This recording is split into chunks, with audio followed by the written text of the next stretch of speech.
Armine Iknadossian, and who is a poet, an author, a teacher with a number of projects on the horizon, including starting a new press, but we can get into that later. But Armine is also a master of the fine arts. So why don't we start there? Can you tell us a little bit about your educational journey and before you got into the MFA program, just like when you got interested in writing, and when you knew that this was something you were going to pursue, a master's in? All right. Glad to be here, Matt. Thank you for asking me to be here. I appreciate it. Love all the work you do out there. I think the first time I realized that words matter and make people feel something was the 5th grade when my first poem was published in the school paper, and it was just a haiku, but that got me going. And then I wrote an essay that got me a scholarship to Armenia when I was in the 8th grade. And so I realized, oh, writing can get me stuff that I want, like visiting Armenia in the 8th grade. When I was there, it was still under communist rule. So I got to experience Armenia, and the food shortages and stuff like that. It was really fascinating. High school, I was lost and depressed and didn't know what was wrong with me because I didn't know about depression at the time. So when I got to PCC, Pasadena City College, I started coming out of my depression because my professors were encouraging me to write. I would turn in essays, history essays, that was really creative writing. And my professors would be like, yeah, this is really great, but it's not a historical factual essay. You've created this beautiful image, but so why don't you try taking some creative writing classes? So that's when it started, and I got published in the PCC Inscape magazine, then went on to UCLA, took creative writing classes there, and was published by Wisteria. It was interesting. UCLA, I was young and lost and naive and shy and awkward, and again, dealing with depression and anxiety without knowing what it was at the time. So when I applied to be in the creative writing program the first time around, because it was by application, I was rejected. So I went to the department chair and asked him, can you look at my poems and give me some feedback, because I want to reapply the following semester. And all he had to say to me was, after reading my poems, you have talent, but no genius. Good luck. So I broke down and started crying in his class because I was depressed and 20 years old. I reapplied, and I got into his class and Harriet Mullen's class. And Harriet Mullen is one of the most amazing poets I've ever met. She's still out there, still doing her thing. And I chose her class. And I told him, no, thank you, because I did not like the way he gave feedback on poems. She was amazing. She taught me how to do acrobatics with language, to play with language, to break the rules, to disrupt the English language. And that was just phenomenal. And she was open and kind and rigorous and brilliant. And she was everything the old white man was as the department chair, but she was a Black woman, and she was 10 times better than him as a teacher, in my opinion, in my humble opinion. Then I studied with Paula Gunn Allen, who is a Native American poet.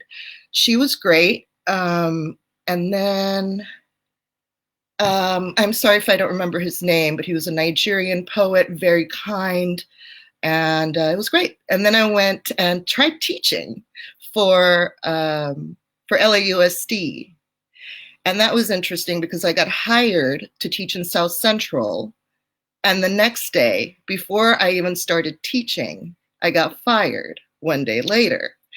And this is, I think, where the Armenian thing comes in a little bit, because the principal was completely honest with me at the time. This was early 90s, recession, very difficult to find a job as a college grad. And he said, Armine, I'm really sorry, but I can't give you this job. This was in South Central. I was really excited. And he said, I thought you were Mexican when I hired you. Yeah, I mean, I want to continue on your journey. No, I want to continue the story, but it's kind of interesting. This is kind of like the plight of I don't know what to call it. It's like of being like the plight of this the ambiguous brown or something like that. Yeah, yeah, I feel we all experience it a little differently. Like I experience like driving through white neighborhoods as a Mexican, but then being Arab at the airport. This is, like it never works out for you. You're never like, no, it's never like, oh, right. Like yeah, it's always I thought you were a different kind. right. Oh, Yeah, and I'm used to people coming up to me and just talking Spanish, and sometimes I understand and I can like point or say something to help them out, but I'm not confident speaking Spanish. I'm good at understanding, but I'm very intimidated that what I say coming out of my mouth will just sound stupid. But I've gotten better at it. But yeah, so I didn't have a teaching job, and it was September, and all of the jobs were taken. So I ended up really disillusioned by by LAUSD and the way they did things. And it wasn't the principal's fault. I mean, he was honest with me. He said, "I have a quota to fill. If I hire you, I'm hiring another white person because you're technically white." So I'm like, okay, well, this is interesting. So I said, okay, I can't get any jobs teaching. I'm going to apply to be an editor. So I got a job at Creators Syndicate, and I was an assistant editor. And so I got to read and edit articles by Hillary Clinton, who was syndicating her column, Ariana Huffington, Molly Ivins, Robert Shear. And I started learning about all these amazing writers. But and I was editing comic strips like The Far Side. I mean, it was an amazing job. It paid nothing, and I had to drive 2 hours each way to get there. 4 months later, I was laid off with all the other new college hires because the company lost a big account. So now I was jobless for 6 months until I applied to Pasadena Unified School District, walked in with cutoff jean shorts and a tank top, turned in my application, and the principal just happened to be there. And she's like, "You're Armenian? You teach English? We need you." And so it was the opposite of what happened to me before. It was like, "We need Armenian teachers in Pasadena." It was so funny. So I was hired on the spot and taught for Pasadena for 18 years. While teaching, I got my MFA from Antioch because it's a low residency program. So I was able to keep my job, which was really great, and get my MFA. And it was an amazing, it was the opposite of UCLA at Antioch. I mean, Harriet Mullen was amazing at UCLA, but Antioch was immediately welcoming, open, kind. They're big on social justice causes and making sure that they represent Los Angeles. And so I felt really at ease at Antioch, the opposite of you. Of course, I was older. Now I was 30, so I had that going for me as well, the maturity. Yeah. And having the depression and under control by that time, I was, more capable of really enjoying the learning process. Go ahead. Yeah. So I want to dig a little deeper into the differences between Antioch and UCLA and why those may have been there. But before we do that, I'm really interested in this thing you talked about, editing The Far Side, Robert Shear, all these big names, but then the job doesn't pay well. So something that people outside of working artists probably don't understand. And there's these positions I like to call them poorly paid prestige positions, or so can you tell us about your experience? Because on the one hand you're excited, like, oh my god, and on the other hand you're like, oh, right? So like, can you tell us what is it like? What are the twin company feelings of being involved in a poorly paid position? I was grateful just to have a job because I was in my early 20s and I was still living with my parents because I'm Armenian. Hello. And so thankfully I could afford it because I was paying really, really low rent. And it was okay And I was really bummed when I got laid off. But it did give me the opportunity to interview with Ariana Huffington personally, one-on-one, to be her assistant. So I did, Creator Syndicate maybe gave me that little bit of whatever to actually get an interview with her and be in her home and talk to her. So that was interesting. Yeah, I'm not trying to put these places on blast because they themselves, are barely paying themselves oftentimes, and because they have some weird kind of thing in life, they have access to like these larger than life figures. And so I'm not trying to put any like organization on blast. Well, like, no, it's okay, because what I noticed while I was there, even at a young age, was that all the owners had really expensive cars and lived in really nice houses and made sure that we had Starbucks. And this was in the early 90s, so I noticed like the luxury, and they would get their cars detailed once a week at the, so even at that age, I was like, okay, I see how this works. Yeah. Yeah. But when you're in your early 20s, I mean, it's gonna sound bad because everyone, the culture right now is everyone's like, get paid, get what you're worth right now. But there is something to be said for like paying your dues. There is something to be said for like, kind of working through kind of an apprenticeship stage. I mean, they're really.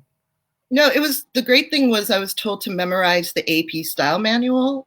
My editor was like, by tomorrow, I expect you to memorize these 100 pages of rules. That's when I knew my limitations. I'm not a genius. I can't do something like that. I can't.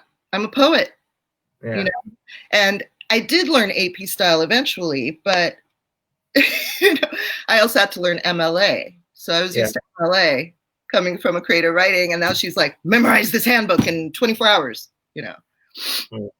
It's interesting. Earlier, you also mentioned about how you were writing, like essentially, college junior homework, right? You're writing papers on historical events, but they said that this isn't journalism. This isn't this. It's really more like creative writing. That's interesting because, like, I think there's a lot of people.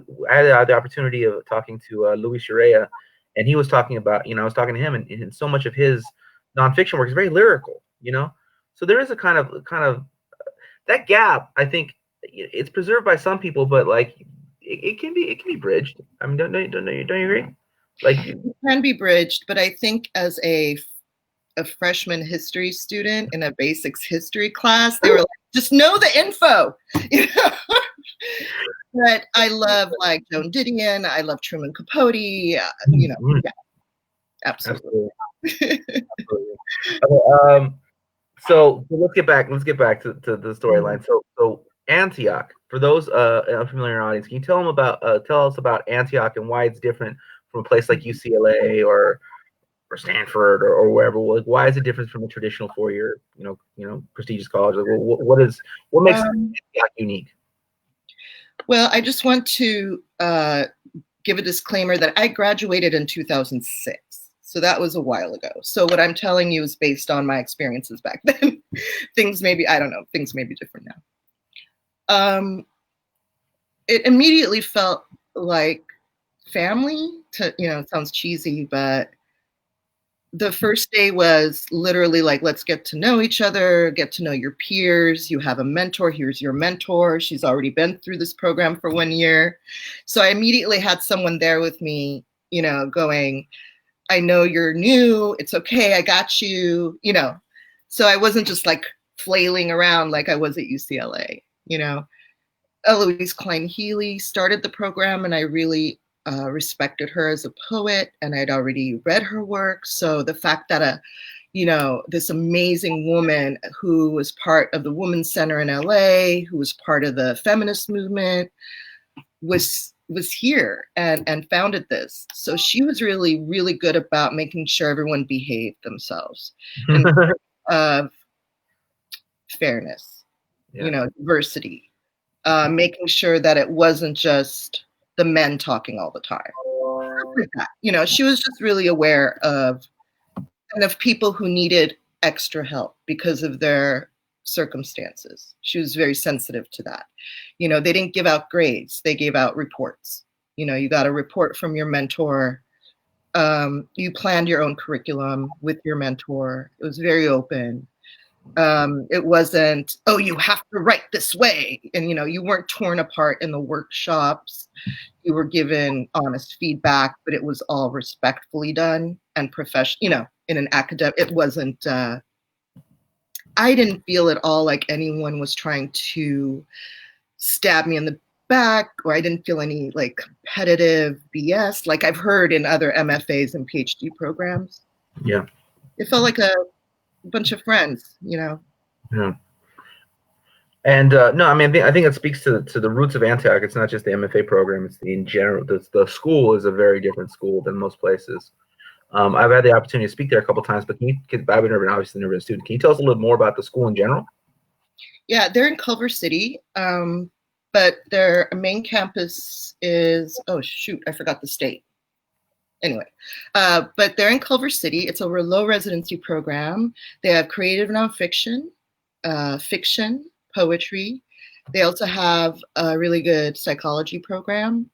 And you can also get like a teaching certificate to teach higher ed. They'll give you that. And it's low residency. So you meet for 10 days every quarter on campus.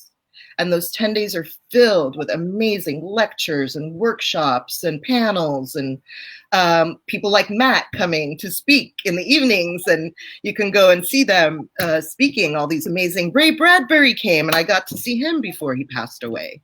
Wow.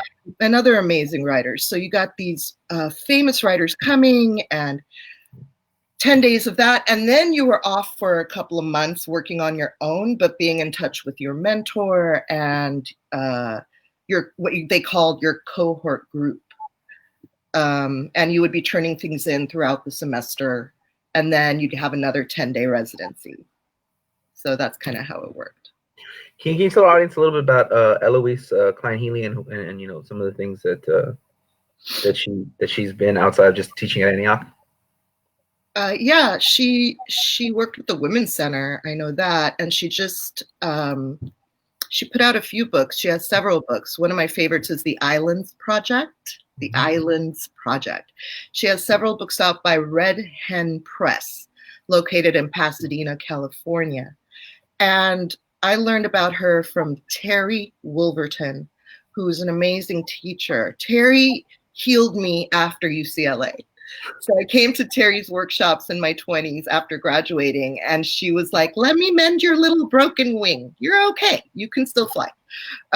She was fantastic, and she kept having me read Eloise's work. And that's how I got to know Eloise. Rich imagery. The Islands Project is about Sappho, one of the first female poets to ever exist, and then leave fragments behind on the island of Lesbos. So she was a researcher, a bird fanatic. That's why the cohorts at MFA were birds. We were the green macaws, So guess what? I started getting into birds, and I'm going to be doing an animal workshop in a couple of days where I'll be showing birds of paradise doing their mating dances.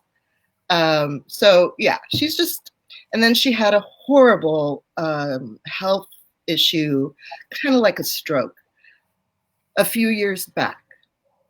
And she had to relearn language. Mm. So this poet, this woman who lectured about meter and poetry and, brilliant, she had to relearn the one thing that she was the most in love with. And she did it. And she wrote a book, and she's reading again. And she's just a phenomenal human, and always positive, always proactive, always respectful, but also very fierce at the same time. She knew how to stand up for ideals she believed in, Yeah. She was the first poet laureate of Los Angeles, am I correct? Yeah, that's right. Yeah, before Louise, yeah. I remember she was the very first. So you were mentored by the very first. You were mentored by the inaugural poet laureate of the city of Los Angeles. I never thought about it that way. Thanks for reminding me. No, that's why I got jealous. So it popped in my mind. So we got through your educational journey. Can you share with us a poem? Absolutely. Did you want something new or from my book? Let's hear something new. Let's hear something new, and then we'll get to the book. All right.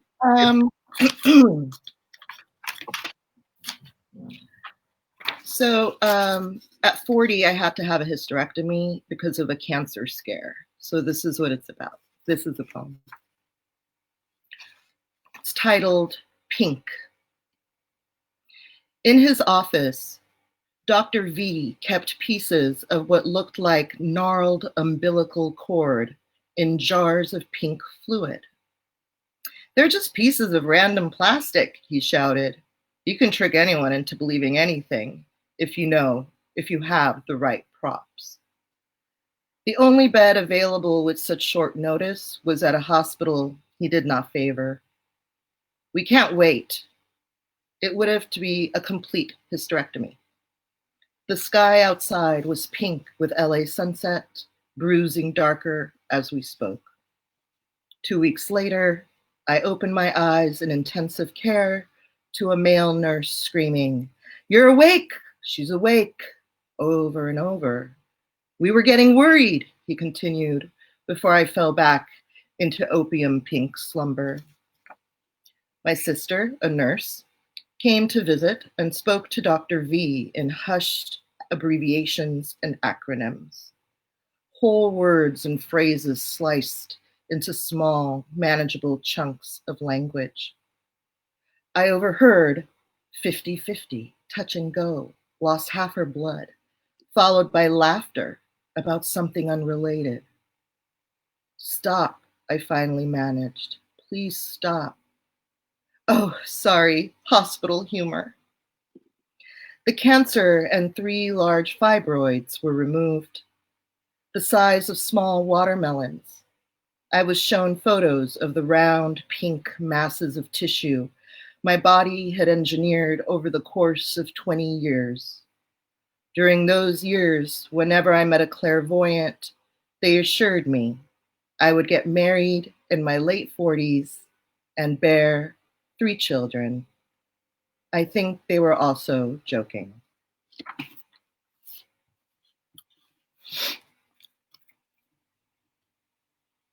Wow, that is brutally honest.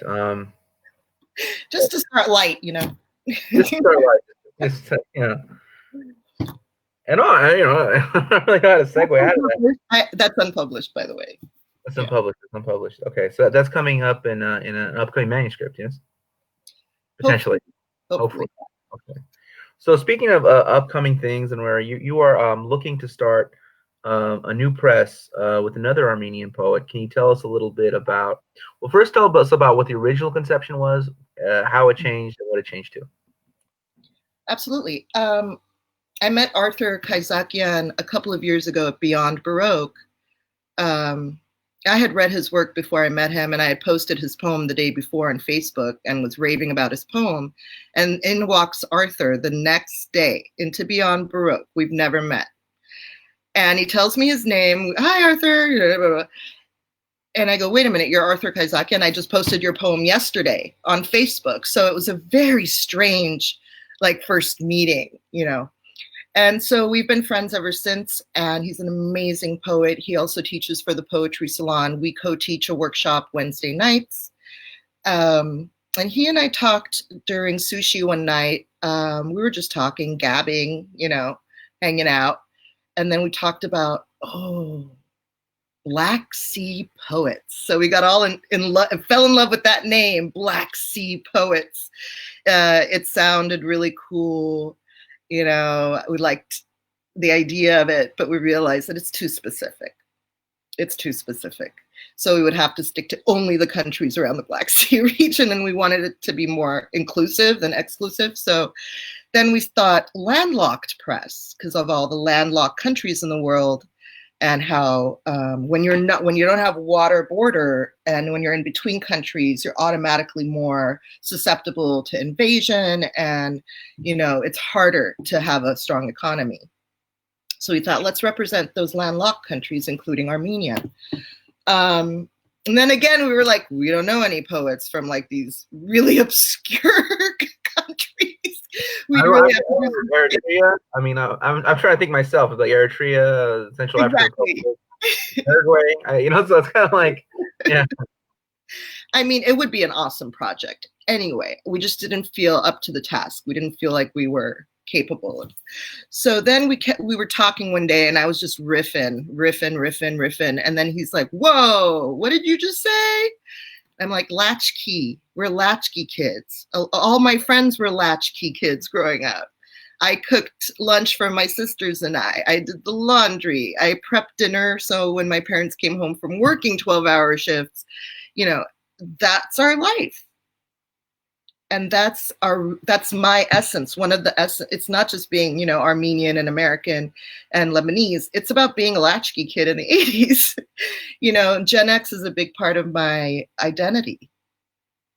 And that seems to work for us more than anything else. And that includes everyone, every race, every gender, if you're Gen X, you're Gen X, Well, I feel like I'm on the margins of that one because I'm what they call an ex-millennial. So I don't know if I fit into that. Well, you can write about that, and we publish that. Oh, there you go. Okay, yeah. Yeah. Do I belong here? 81. Do I belong? Did I make it? Did I make the cut? Did I make the cusp? Yeah. So I want to get into this Gen X project because I'm very, very interested in that. I'm very interested in this concept of Gen X and where the terminology came from and the ideas that were associated with Gen X. You later see some of them being associated with millennials, but it's a little different, plays out a little differently. But I'm really, really interested in talking about that. But before we get into that, I'm interested in talking about this concept of Black Sea poets because I recently interviewed a poet by the name of Antoine Cassar, who's this great Maltese poet, right? And he's known as he's very well known in the country of Malta, and he has had some international successes. And but I mean, while interviewing him, like my brain, and I know not to ask ignorant questions, so that part of my brain said don't do it. But the ignorant part of my brain was just like Malta, like, well, so that's kind of like, or it's kind of like, no, man, it's Malta, and you just don't know, and you need to learn, right? Just be quiet, right? So that's kind of like what I had to like do. But there is something to be said about the fact that there is not these are rich cultures, that I mean every culture of the world is rich. I mean but there's not a lot of cultural awareness about different places, but particularly in the Black Sea region. And I want to ask you a little bit about that, but I also want to ask you about this kind of question of technically white, right? Because on the census, Armenians are technically white. Persians are technically white. There's a big debate today or whether Jews are white or not. And there's all this kind of things about this kind of area of the world. Like, is it white, right? But like, I mean, nobody asks. No one says Germans are technically white. No one says Dutch are technically white. Nobody says says the French are technically white. So this question of the technically white, like, how does that how do you go through the world like being categorized as white, but also like, yeah, I know it's a big question. It's a very important question, and one that like Arthur and I have discussed in length, because we're both Armenian American poets. He's from Iran, I'm from Lebanon, but we're both Armenian. So it can be confusing because I've experienced racism because of my dark features and eyebrows and my parents' accents and the stereotypes that come with being Armenian.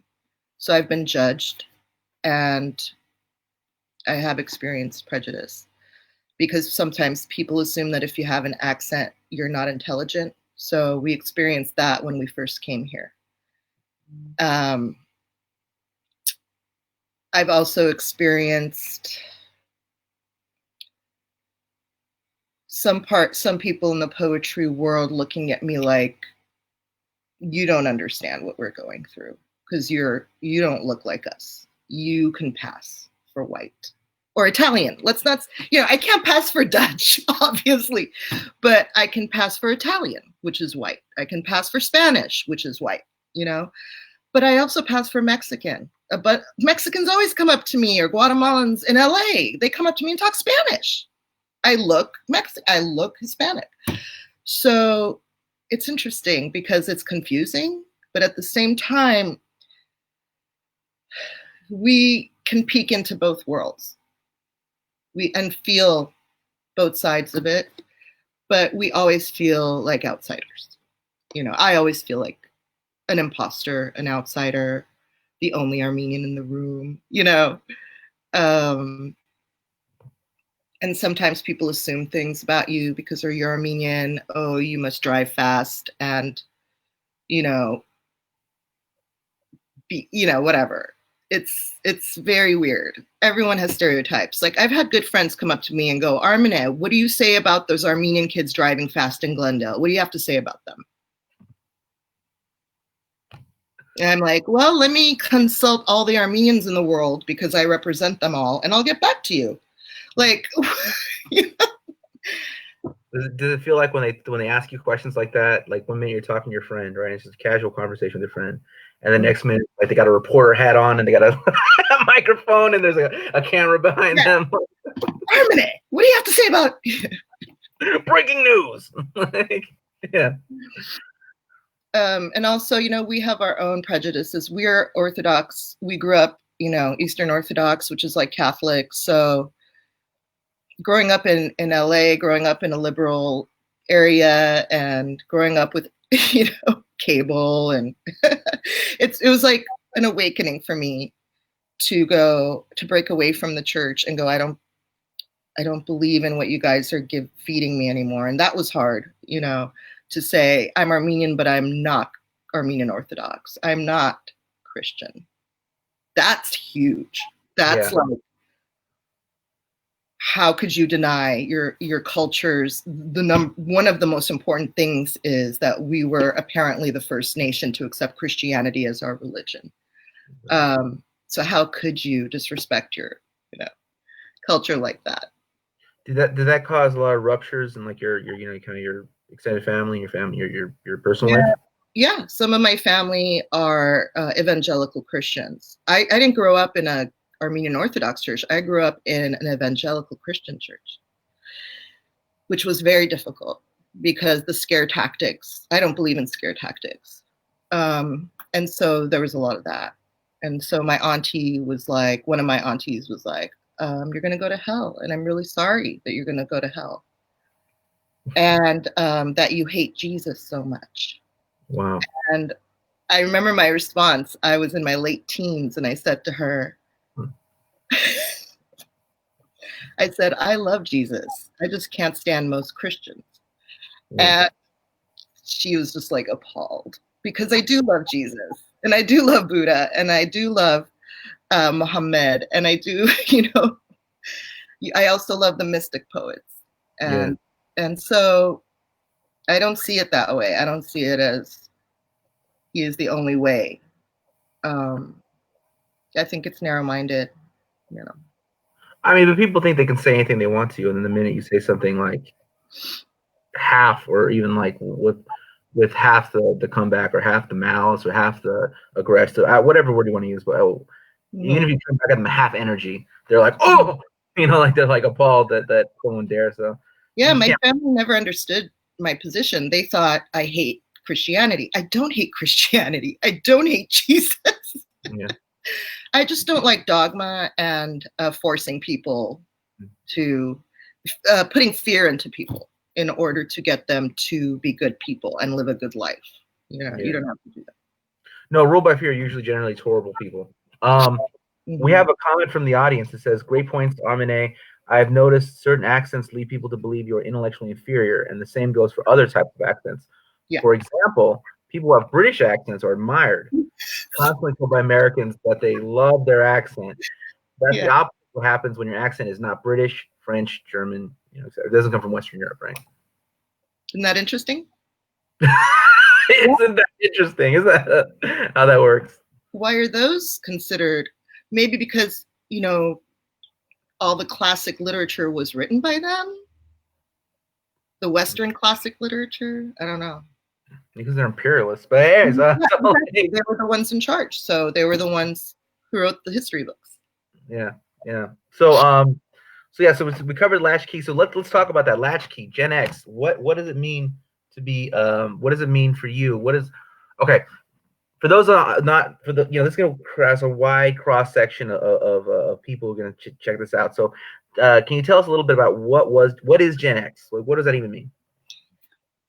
Generation X came after, I think, the baby boomers. No, the baby boomers, the hippies, then the yuppies, then Gen X. So Gen X, I was born in 1974. Yes, I was. And I think the cutoff is 79. So you're like right on the cusp, Matt. Oh, I didn't make it. I wish, it's nice because you get best of both worlds too. Like you're in the in between, like I am, and Arthur is, as Armenian poets. But yeah, we were known for our disillusionment because I think we saw how the hippies became yuppies. The hippies who were, not all of them, but some of the hippies who were railing against the establishment became the establishment. And we saw that.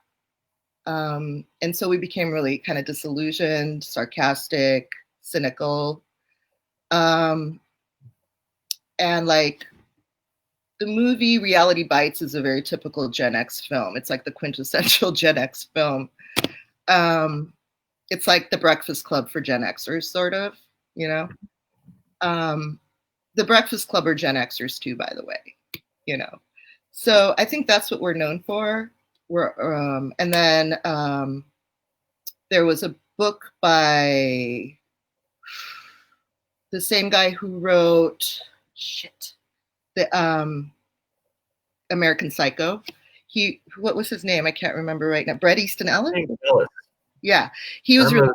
He's got a bunch of other Ellis. Ellis, yeah, he's really great at showing the consumerism of Gen X. So we were raised in consumer culture. So our parents, who worked a lot, they didn't really parent us. And I'm not saying that as an insult. What I'm saying is because the 80s were all about making money. It was consume industry booming. Everything was booming. My parents, my dad's dry cleaners was doing well in the 80s, So we could go on vacations. We can get a nicer house. And that was their way of showing love to their kids, is going, look, we came from war. We came with nothing.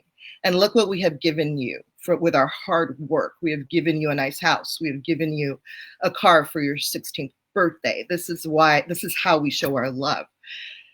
But we weren't we weren't parented the same way, Yeah.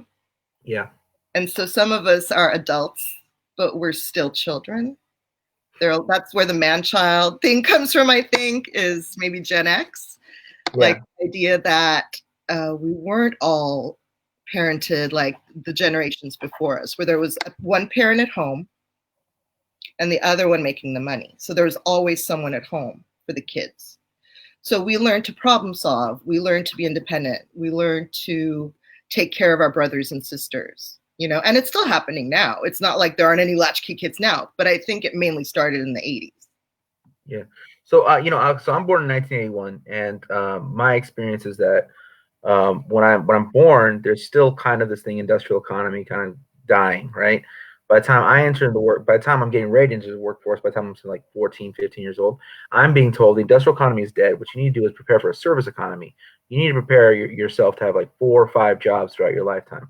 By the time I get into the workforce, by the time I'm into the workforce, I'm now told the service economy is dying. Now, which we have to think about is the gig economy, right?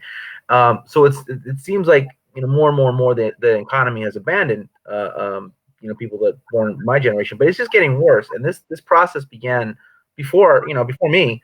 So I think that when I think about Gen X, I think about a group of people who are called slacker. I think the word slacker a lot. Like that was the big label. Film too. Richard Linklater has a lot to do with the Gen X culture. Yeah. Yeah. But I also think that this was a time of diminishing opportunities and diminishing. It wasn't as it. It's not to say that the baby boomers didn't work hard or that they weren't like sacrificing their families. No, I'm not saying that at all. What I'm saying is that there was like, do this, do that. You'll get this job. You'll have it for 40 years. Yeah. That was dying in the area of Gen X. It's gotten even worse for millennials. It's going to get even worse for Gen Z. It's going to get even worse down the line even further.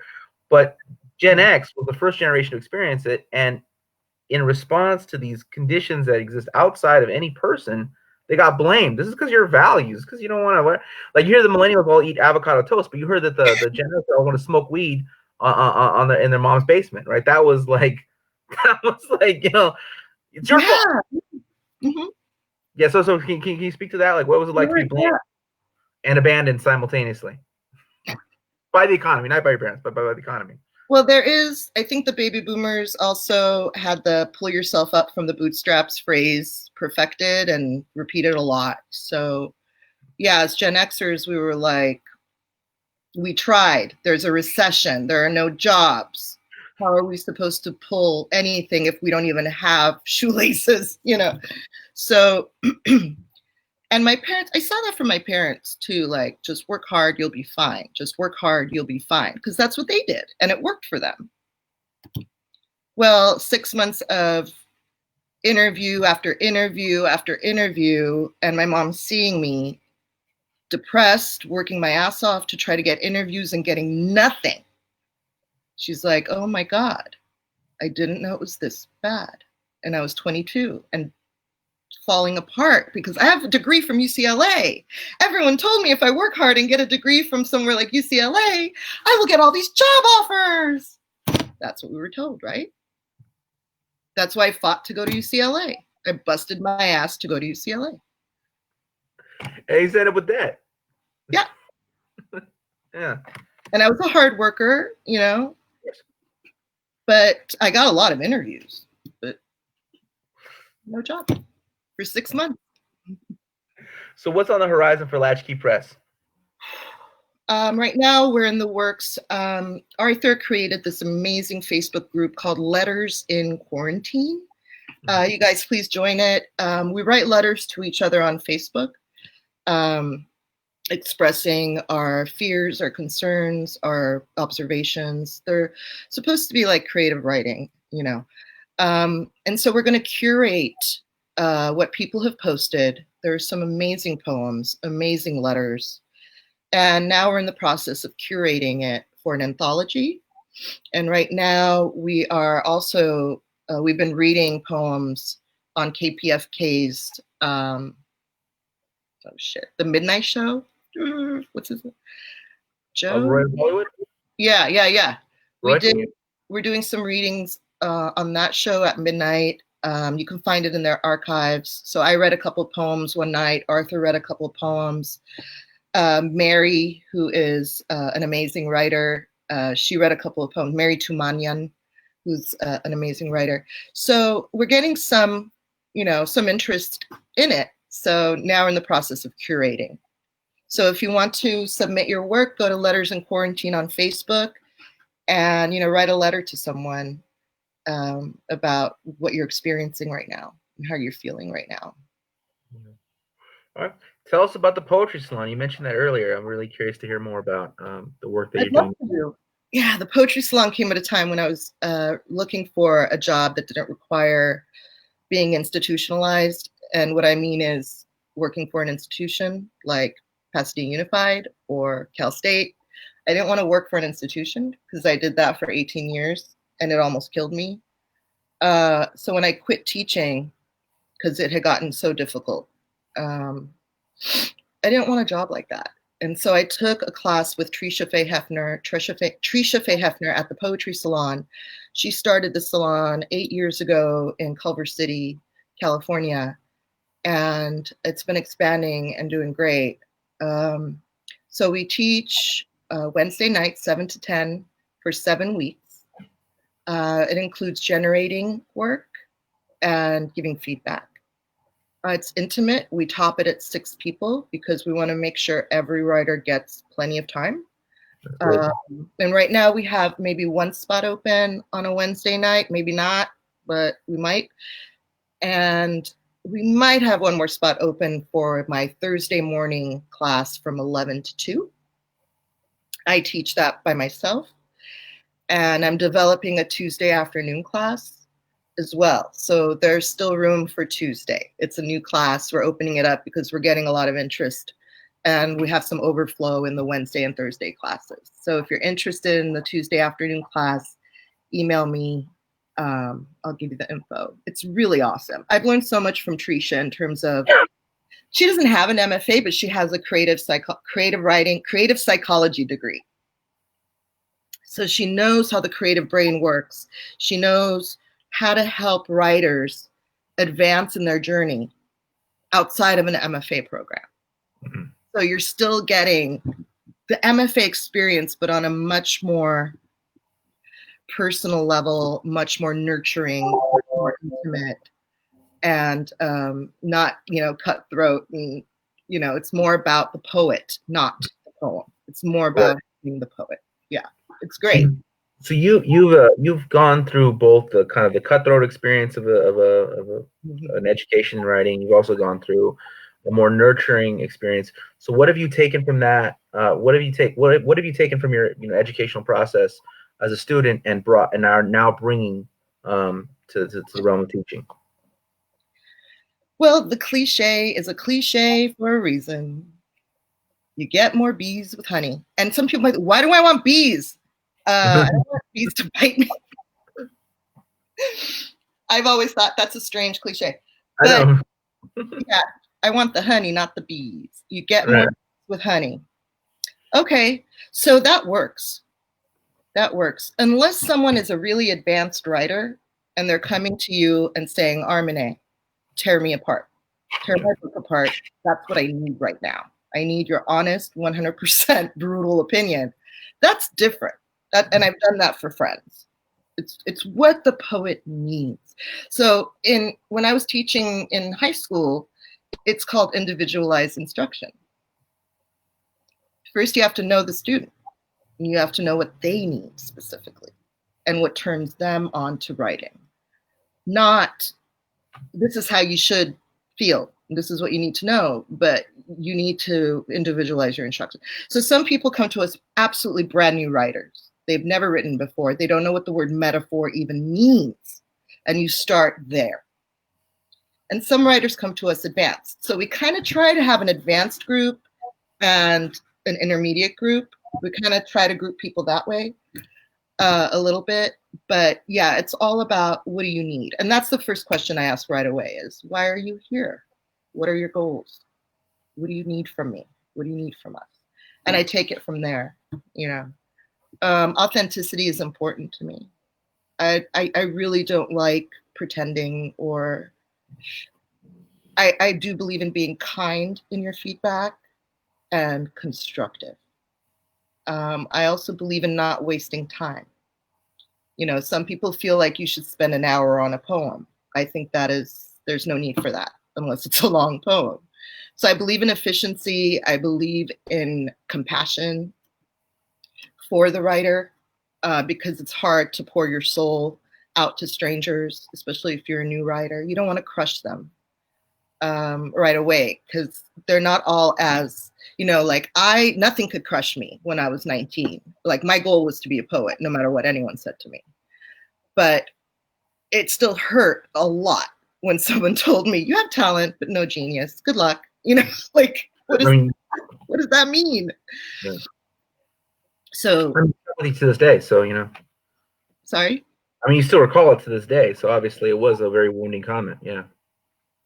Yeah, and a lot of artists are insecure. That's how we are. We're very sensitive. We're insecure. We need encouragement because we already doubt ourselves a lot. And we already beat ourselves up a lot. So, definitely. Yeah. And it's fun. You want to keep it fun. You want people to want to, have fun while they're doing it. It shouldn't be. You mentioned earlier. Oh, sorry. No, go ahead. You mentioned earlier that you, when we were talking about these great religious figures, you were also mentioning that you had a great affinity for the mystic poets. So, who are some of the mystic poets that you would recommend that our audience follow or investigate and learn to love for themselves? Um, well, I grew up reading a lot of Armenian poetry and Arabic poetry. So the Khalil Gibran is an obvious one because he's Lebanese, like me. And the Prophet, when I read that in college, it opened me up a lot to being able to write poetry that has strong imagery, um, but is teaching a universal lesson without being preachy, but it's just someone's sort of um, communion with a bigger energy, a bigger force that is unnamed. That's what I love about the mystics.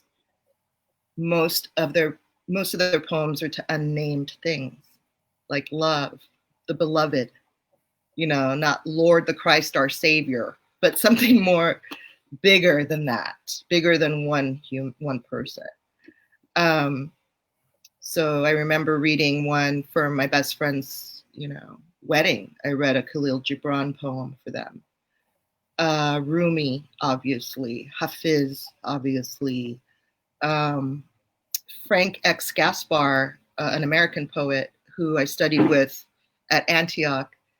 I consider him a mystical poet, and he's amazing. He could just walk through his garden and describe what he's seeing, and you'll have a religious experience out of it. It's always one of those people. So, Frank X. Gaspar. mm-hmm. He's a Portuguese writer, right? I think he might be Portuguese American, but I can't remember. I think no, I think I saw Frank read the last place I was in physical proximity to other people doing things. I think it was actually at Branningham, John Branningham in the IE. He was putting on an event in Ontario. I love him. He's great. Mm-hmm. Yeah, John is fantastic. We had him on earlier in the week. Okay. So yeah, he was great. But yeah, he had Frank come read, and Frank was writing about these events in Portuguese. But he expressed something very similar to what you've expressed, which is that there's not a lot of avenues for someone wanting to write about Portugal, someone wanting to write about Portuguese Americans on the East Coast, Mm-hmm. living their lives. I mean, I was about to say something, but I'm like, I'm not gonna say like fishing or doing this. I'm not gonna do that. Like, I need to avoid that tendency. But nobody that he's constantly running up this wall where it's like, yes, you're a very very excellent poet, and we're really interested in you telling us about your community. But we're not going to publish you because nobody cares about Portuguese. Nobody cares about Portuguese. Wow. And so like it's kind of interesting like how what you've expressed is actually very similar kind of thing. I mean, I don't know. I mean, it's very unfortunate. I don't know why they wouldn't publish him. He's so fantastic. Maybe, I don't know. I can't speak to that because I'm not him. But Yeah. It was specifically a book about something. It was specifically about a book about these an event that happened in Portugal during Salazar and this and that. So it was very particular, very specific Portuguese. It wasn't just like his general writing about, It's unfortunate because, like, I could maybe like the Portuguese, a Portuguese language department at a university maybe might be interested in that. I mean, Portugal, it's a huge country. I mean, I don't know. But yeah, I could see how that could be for some publishers because they want to cast a wide net. They want a large audience, and all that stuff. So if you want something like that to be published, it would have to be a very kind of an independent press that focuses on either translations or something like that. I don't know. Yeah, but what we're describing is the kind of the struggle of kind of the hyphenated American, right? And yeah. when what comes before the hyphen is less than like 10 million people, it's going to be a struggle. Yeah. So I wouldn't give up because So many writers have been rejected, 30, 40 times before their books. So it's a matter of just sticking to your vision and believing that your vision is important and people need it. That's the hardest thing, I think, for artists, is to keep believing in yourself even when you get 50 rejections. Yeah. That's the hardest thing. And that's what every big inventor has done. That's what every big artist has done. Most of them have got rejected and laughed at for years before. That's why Walt Whitman self-published. No one wanted his style of writing. Yeah. Well, I think is really, really, that's true. You can keep on keeping on, keep submitting. But like what you're doing with Latchkey Press, what you were gonna, what you're planning to, what you're doing right now. I mean, create your own. Exactly. Just create your own. I mean, if they say no, then fine. Yeah, that's what Arthur and I came to. Like, if there's no room for us in the poetry world because there's already two famous Armenian poets, Peter Balakian and Gregory Janikian, no one needs any more than two. Like they already got it. So it's like, who are we, compared to those two famous ones? So let's create our own movement, because we've seen our heroes do the same. Like Kaveh Akbar, he started his own interviews, and that's how he got people more interested in his work. These are all proactive people who created a space for themselves and their peers and their friends. Can you tell us a little bit more about Kaveh Akbar? Kaveh Akbar is an amazing poet. His latest book is called Calling a Wolf, which is about his recovery from alcoholism, along with other things. He's also Iranian American. And Arthur and I are actually going to take his workshop for 6 weeks starting May 4. We're really excited. He's a very generous poet, and he just got his PhD. I can't remember in what, but I recommend his book, Calling a Wolf a Wolf. And he's honest, the struggle of sobriety, to actually be honest about that is not everyone can do that, and I'm sure that's helped a lot of people in the same situation. So I write about feminism. I write about body issues. I write about being silenced and overlooked or misrepresented in history. And Arthur's writing about his own. Arthur's writing about a famous Armenian warrior who everybody worships, an icon, but he's representing him in a very different light than what most Armenians are used to hearing. So that's going to be, I'm so excited about that book. Yeah. Kaveh's great. Kaveh's a great, I think, teacher. So I've always wanted to study with him, but he's on the East Coast. So he's doing, this really great online thing. Yeah. Okay. So that kind of, I want to bring that, as we draw near the end of this conversation, I'm really interested in that. What, as a poet, as somebody that, out there getting your work out there, obviously the world shutting down is kind of like, oh man, that's kind of rough. But at the same time, there are things that are actually better about the internet. There are things that are better. I mean, the fact that distance doesn't matter anymore, right? Is actually that's better. So can you speak to a little bit about like some of the things that we're experiencing right now that we shouldn't lose when the pandemic ends? Absolutely. I love not having to drive 2 hours to get to work. I did that. I love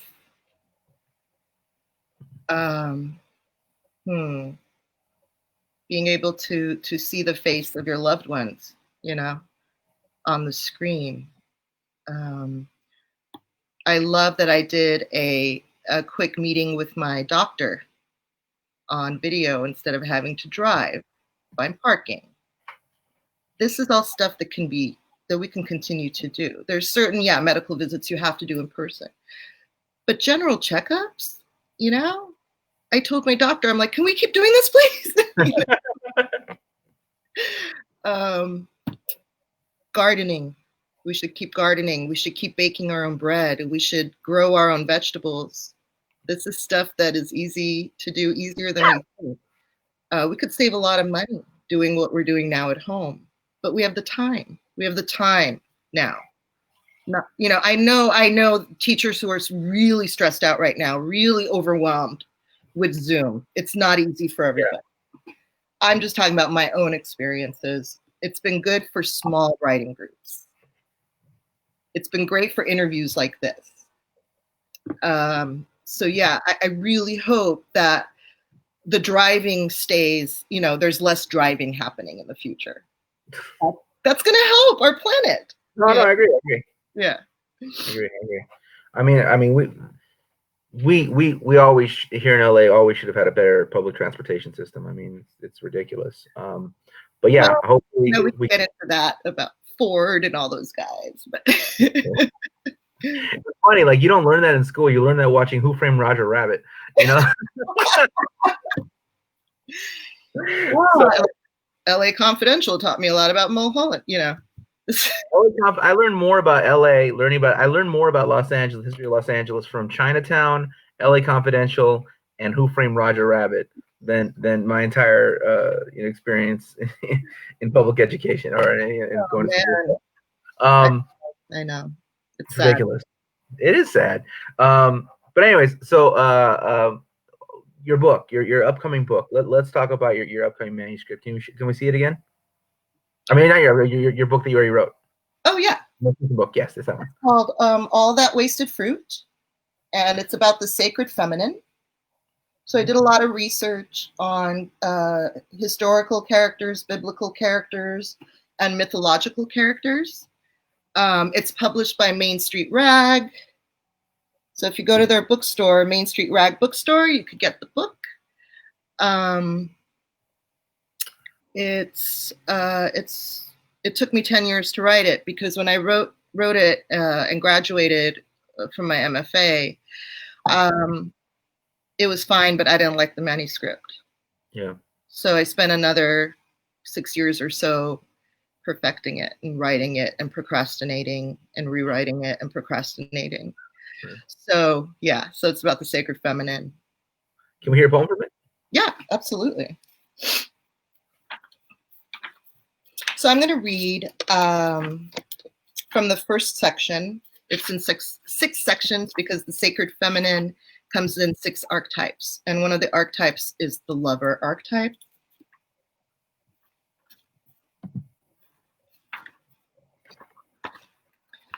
So this is titled California Love Poem because the word California comes from Khalifa, the Arabic word for steward or leader. And it's also Spanish, same thing, Khalifa with a C. And Khalifa was a mythological goddess, California Love Poem. The sun has an orgasm across the valley. As Pasadena opens up in front of me, the suicide bridge pushing an arm out of green sleeves, orange blossoms keening after a mid-spring heat wave, the Rose Bowl yawning in a ravine. It is not enough to love the one you love, to drive towards the ocean just to fall into bed with him, then return home alone, drowsy from sex and no sleep. You want to keep driving east towards black rocks and tarantulas of Nevada, or south towards the unilateral mirage of water where the Salton Sea groans in her deadwood hammock. On a map, California looks like she's hugging Nevada, leaning in for a deep kiss. She is tentative. He is a sharp-tongued, diamond-studded menace, kissing her, and at the same time, pushing her into the ocean. That's beautiful. That's fantastic. Yeah. So again, let our audience know where they can get the book one more time, and also all the things that can follow up with what you're doing with your workshops and anything that you right now that you think is a good way for people to connect to you and a good thing for them to get involved in. Cool. All That Wasted Fruit can be found at Main Street Rag Bookstore.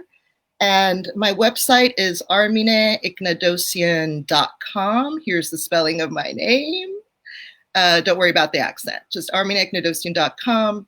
And also, if you go to thepoetrysalon.com, you can find out information about our classes. Also, you could email me at armine@thepoetrysalon.com. Excellent, excellent. Well, thank you so much for your time, Armine. I really, really appreciate it. And Thank you, Matt. And congratulations on all the projects you have coming up, and good luck with the ones that are in the works. Thank you so much. This was a lot of fun. I really appreciate it. Let's see you soon.